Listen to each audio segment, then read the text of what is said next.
கிறிஸ்துவுக்குள் பிரியமானவர்களே, பரம சத்தியத்தில் பரவசம் தினசரி தியானத்தினூடாக இந்த புதிய நாளில் மகிழ்ச்சியோடு உங்களை சந்திப்பதில் மிக மகிழ்ச்சி அடைகிறோம்.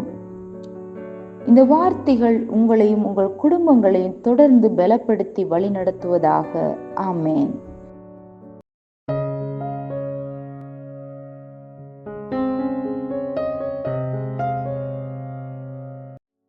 இன்றைய நாளுக்கான தியான பகுதி அது அவருடைய வார்த்தையை பின்பற்றுவது ஆகும்.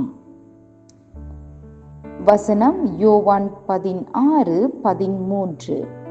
சத்திய ஆவியாகிய அவர் வரும்போது சகல சத்தியத்திற்குள்ளும் உங்களை நடத்துவார். அவர் தம்முடைய சுயமாய் பேசாமல் தாம் கேள்விப்பட்டவைகள் யாவையும் சொல்லி வரப்போகிற காரியங்களை உங்களுக்கு அறிவிப்பார். பரிசுத்த ஆவியானவருக்கு கீழ்ப்படிவதில் நீங்கள் அவருடைய வார்த்தைக்கு கீழ்ப்படிதல் வேண்டும். கீழ்ப்படிதல் என்பது உங்கள் தோள்களை தாழ்த்துவது அல்லது குனிந்து கொள்வது போன்ற வெறும் உடல் ரீதியான செயல் அல்ல. இது செயலை விட அதிகமானது. நீங்கள் சரீர ரீதியாக கீழ்ப்படிவதாக தோன்றலாம், ஆனால் உள்ளும் இன்னும் கலகமாக இருக்கலாம். கீழ்ப்படிதல் இருதயத்திலிருந்து வருகிறது. எனவே தேவனுக்கு கீழ்ப்படிதல் என்பது அவர் உங்களுக்கு சொல்வதை செய்ய உங்களை ஒப்பு கொடுப்பதாகும். அது அவருடைய வார்த்தையை பின்பற்றுவதாகும். நீங்கள் அவருடைய வார்த்தையை பின்பற்றவில்லை என்றால் நீங்கள் அவருக்கு உண்மையிலேயே கீழ்ப்படியவில்லை. ஏனென்றால் நீங்கள் அவருக்கு உண்மையில் கீழ்ப்படிந்திருந்தால் நீங்கள்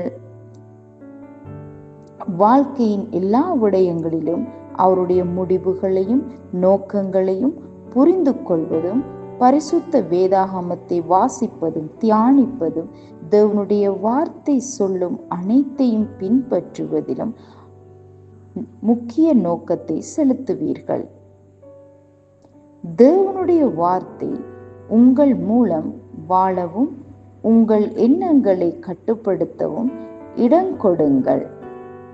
தேவனுடைய வார்த்தை உங்கள் மனதையும் உங்கள் முடிவுகளையும் உங்கள் நோக்கங்களையும் நீங்கள் பார்க்கும் விதத்தையும் மற்றும்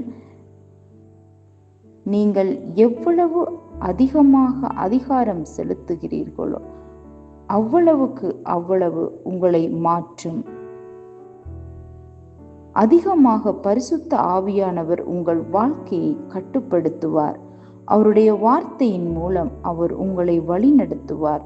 உலகில் பல குரல்கள் உள்ளன, ஆனால் கர்த்தராகிய இயேசு என் ஆடுகள் என் சத்தத்திற்கு செவி கொடுக்கிறது, நான் அவைகளை அறிந்திருக்கிறேன், அவைகள் எனக்கு பின் செல்லுகிறது.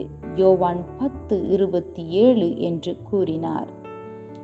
மேலும் ஏசாயா 30:21 கூறுகிறது, நீங்கள் வலதுபுறமாய் சாயும் போதும் இடதுபுறமாய் சாயும் போதும் வழி இதுவே, இதிலே நடவுங்கள் என்று உங்களுக்கு பின்னாலே சொல்லும் வார்த்தையை உங்கள் காதுகள் கேட்கும். நீங்கள் கேட்கும் ஒலிகளை எவ்வாறு மதிப்பிடுவது? தேவனுடைய வார்த்தையை பற்றிய உங்கள் அறிவின் மூலம் மட்டுமே. நீங்கள் அவருடைய வழிகாட்டுதலை புரிந்து கொண்டு பின்பற்ற முடியும். எனவே வார்த்தையில் நிறைந்து அது உங்கள் வாழ்க்கையின் ஒவ்வொரு அம்சத்தையும் வடிவமைக்க இடம் கொடுங்கள். ஆமேன். ஜெபம். அன்பான தகப்பனே, உமது வார்த்தை எனது எண்ணங்கள், முடிவுகள் மற்றும் செயல்களை நிர்வகிக்கிறது. உமது தெய்வீக சித்தத்திற்கு ஏற்ப என் வாழ்க்கையை வடிவமைக்கிறது. உமது பரிபூரண சித்தத்தின் பாதையில் என்னை வழிநடத்தவும், எல்லா சத்தியத்திற்கும் என்னை வழிநடத்தவும் உமது வார்த்தைக்கு என் இதயம் எப்போதும் திறந்திருக்கும். இயேசுவின் நாமத்தில் ஆமேன். மேலதிக பாடம் ரோமர் 8:14. அந்தப்படி திரும்பவும் பயப்படுகிறதற்கு நீங்கள் அடிமைத்தனத்தின் ஆவியை பெறாமல் அப்பா பிதாவே என்று கூப்பிட பண்ணுகிற புத்திர சுவிகாரத்தின் ஆவியை பெற்றீர்கள். தொடர்ந்து யாக்கோபு 1:22 முதல் 25 வரை, சங்கீதம் 119 105 வசனங்களை வாசியுங்கள், தியானியுங்கள். கர்த்தர் தொடர்ந்து உங்களை பலப்படுத்தி வழிநடத்துவாராக. ஆமென்.